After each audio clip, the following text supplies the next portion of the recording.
जय हिंद जय भारत दोस्तों। ER.अमितेश क्लासेस में हम सभी दोस्तों का स्वागत करते हैं। हमारे चैनल को आप लाइक कीजिए, शेयर कीजिए, सब्सक्राइब कीजिए और कमेंट बॉक्स में कमेंट कीजिए और ज़्यादा से ज़्यादा लोगों तक इस वीडियो को शेयर कीजिए जिससे इस वीडियो का लाभ उठा सकें। और ये जो क्वेश्चंस हम आपको करवाने जा रहे हैं, ये रेलवे क्वेश्चन आंसर की सीरीज़ है। ये जो आने वाले आपके एग्ज़ाम के लिए बहुत ही इम्पोर्टेंट है। तो हम ज़्यादा बात ना करते हुए क्वेश्चंस पे आते हैं। तो पहला क्वेश्चंस क्या है आपका कि शुद्ध जल का जो पीएच मान होता है वो कितना होता है। शुद्ध जल का जो पीएच मान होता है वो तो 7 होता है, लेकिन अब पीएच वैल्यू क्या आती है जिसको पोटेंशियल ऑफ हाइड्रोजन बोलते हैं कि हाइड्रोजन की सांद्रता कितनी है, कंसंट्रेशन। अब बात करते हैं जल। जल का जो फार्मूला होता है जिसको वाटर बोलते हैं, H2O होता है, जिसके अंदर दो चीज़ों का मिश्रण होता है, एक तो हाइड्रोजन होता है, दूसरा ऑक्सीजन होता है। ये दो चीज़ों को मिलाकर हमारा क्या बनता है, जल।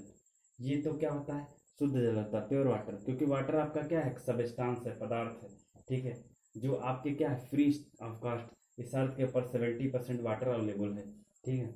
ये बात करते हैं। अब पीएच अगर जो 7 से ज़्यादा होगा तो उसके अंदर क्या होगी, उसके अंदर बेस ज़्यादा होगा, मतलब क्षार ज़्यादा होगा, ठीक है। और पीएच अगर जो 7 से कम है तो वो क्या होगा, एसिडिटी ज़्यादा, मतलब अम्लीयता ज़्यादा होगी, ठीक है। तो ये स्केल ये तय करता है इंटरनेशनल लेवल पर। सोरेंसो नामक एक वैज्ञानिक था जिन्होंने किसके बताया, पीएच वैल्यू के बारे में बताया, पीएच स्केल के बारे में बताया, जो आपकी ये हेल्प करती है कि आप कहीं पर भी बड़े बड़े अनुप्रयोगों में, बड़े बड़े प्रैक्टिकलों में इस पीएच वैल्यू का बहुत ही इंपॉर्टेंट है, बहुत ही बड़ा रोल है, ठीक है।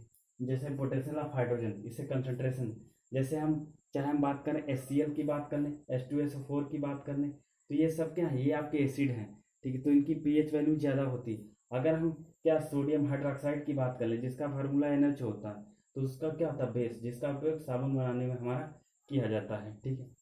अब ये बात आती है, हम नेक्स्ट बात करते हैं कि एनीमिया रोग किसकी कमी से होता है। जब शरीर के अंदर क्या हो जाता है, आयरन की कमी हो जाती है तो एनीमिया रोग हो जाता है। तो आयरन की कमी हो जाती है तो हीमोग्लोबिन की भी कमी हो जाती है।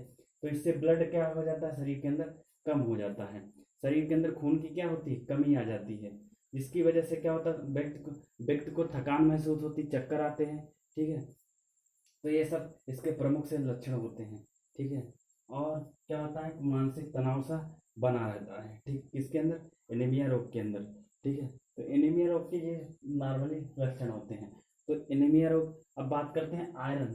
तो आयरन क्या करता है, आप कहाँ कहाँ से आयरन गेन कर सकते हो, जो आपकी ग्रीन वेजिटेबल, हरी सब्जियां हैं, गाजर वगैरह, इनसे आप क्या कर सकते हो, जो है हरी चीज जो है गेन कर सकते हो, जिसकी वजह से क्या होता है, जिनके अंदर आयरन भरपूर मात्रा में उपलब्ध होता है, जो आपके लिए क्या होता है, बहुत ही महत्वपूर्ण रोल अदा करेगा और आपकी बॉडी को क्या मेंटेन करके रखेगा। जब ये आयरन हो जाएगा आपकी बॉडी के अंदर, तो उसकी वजह से परमानेंट क्या रहेगी, आपकी बॉडी के अंदर ऑक्सीजन की सप्लाई मेंटेन रहेगी, बनी रहेगी। जब ऑक्सीजन की सप्लाई आपके शरीर के अंदर बनी रहेगी तो उसकी वजह से क्या होता है, आपको जो है इस रोग से निजात मिल जाएगी। आप जब कैल्शियम को बहुत ही अधिक मात्रा में लेते हो अपने शरीर के अंदर, तब भी किसकी कमी हो जाती है, आयरन की कमी हो जाती है। इसीलिए डॉक्टरों की सलाह से काम कीजिए। और ऐसा नहीं कि कैल्शियम की बहुत ही अधिक मात्रा शरीर के अंदर हो तब उसके अंदर क्या हो जाएगी, आयरन की कमी हो जाएगी।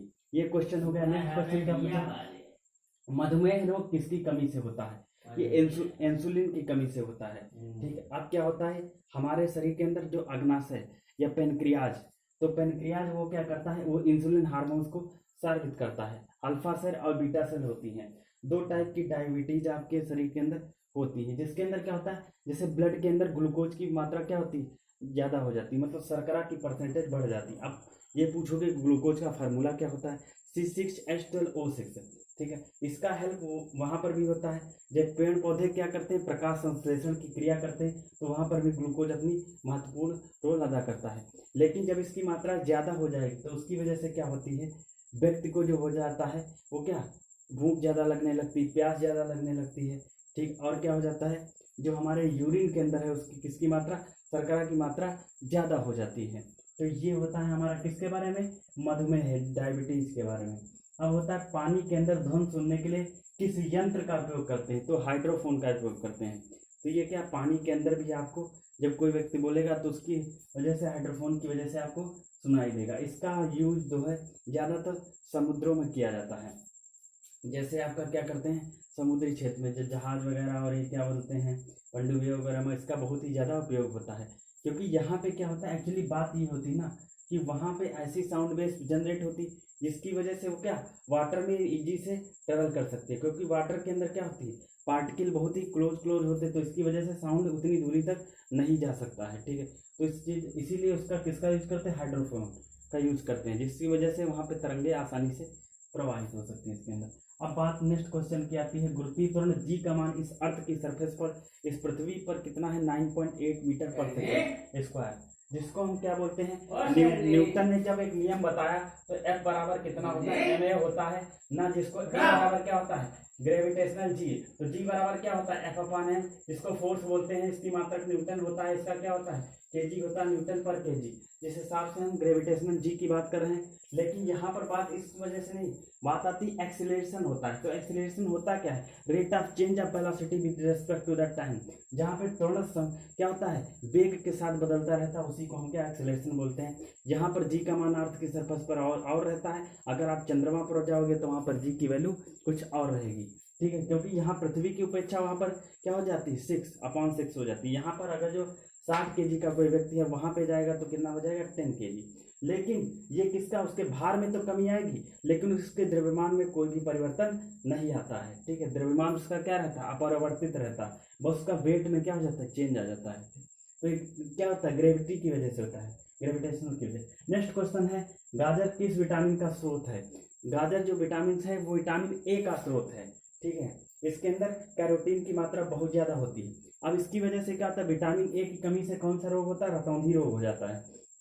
अब या तो आप क्या करो मिल्क ज्यादा लो। ठीक है, दूसरी चीज आप क्या मछली के अंदर उसके जो है क्रूड ऑयल होता है तो उसके अंदर भी किसका होता है विटामिन ए की परसेंटेज बहुत ही ज्यादा होती है। इसका वैज्ञानिक नाम क्या है रेटिनॉल है। ठीक है, नेक्स्ट क्वेश्चन क्या है, डेसिबल से क्या मापा जाता है। इसको इंटेंसिटी ऑफ साउंड, ध्वनि की तीव्रता किस इंटेंसिटी से साउंड सुना है, तो इसका फार्मूला होता है आई बराबर P/V हो जाता है। ठीक है, जिसको pre pressure and V for velocity Y बराबर P/V हो जाता है। नेक्स्ट क्वेश्चन हो जाएगा, लास्ट क्वेश्चन है आपका कि किस विद्युत की ताप की कुंडली बनी होती, किसी विद्युत ताप की कुंडली किसकी नाइक्रोम की बनी होती है। नाइक्रोम के अंदर दो चीजें होती हैं, वो कौन होती है निकिल होती है और क्रोमियम होती है। निकिल और क्रोमियम, निकिल कितने परसेंट होती है 80% निकिल होती है और 20% जिसके अंदर क्या होती है क्रोमियम होती है। अलग अलग क्रोमियम और निकिल दोनों क्या है ये रजिस्टिंग मटेरियल है, ये अनचुंबकत्व का गुण होता है और उनकी प्रतिरोधक क्षमता इनकी रजिस्टिविटी बहुत हाई होती है। तो इसकी वजह से क्या होता है इसको वहां पे यूज करते हैं जहां पर आपको हीटिंग ज्यादा लेनी हो, तो वहां पे किसका यूज करेंगे नाइक्रोम, इसीलिए नाइक्रोम धातु की क्या कुंडली आपकी बनाई जाती है। या हीटर में जो है ऊपर की तरफ जो छल्लेदार वायरिंग वगैरह उसमें लगाया जाता है वो उसकी किसकी बनी होती है नाइक्रोम की, क्योंकि इसका मेल्टिंग पॉइंट क्या बहुत ही ज्यादा होता है, गलनांक बहुत ही ज्यादा होता है, हाई ताप को क्या कर सकते हैं सहन कर सकते हैं। तो ये आपके जो इम्पोर्टेंट क्वेश्चन थे रेलवे एग्जाम के लिए जिसका हमने विस्तृत पूर्वक जो है विवरण आपको सुनाया, तो आप कमेंट करके बताइए दोस्तों, और ज़्यादा से ज़्यादा लोगों तक इस वीडियो को शेयर कीजिए जो इतने कम समय में बहुत सारे क्वेश्चंस का लाभ उठा सके, अपने जीवन को धन्य बना सके और आने वाले आपके एग्जाम के लिए बहुत ही महत्वपूर्ण है दोस्तों। इस तरीके से आप लोग अपना प्यार सहयोग अपने चैनल ER.AMTES क्लासेस पर बनाए रखिए दोस्तों। जय हिंद, जय भारत।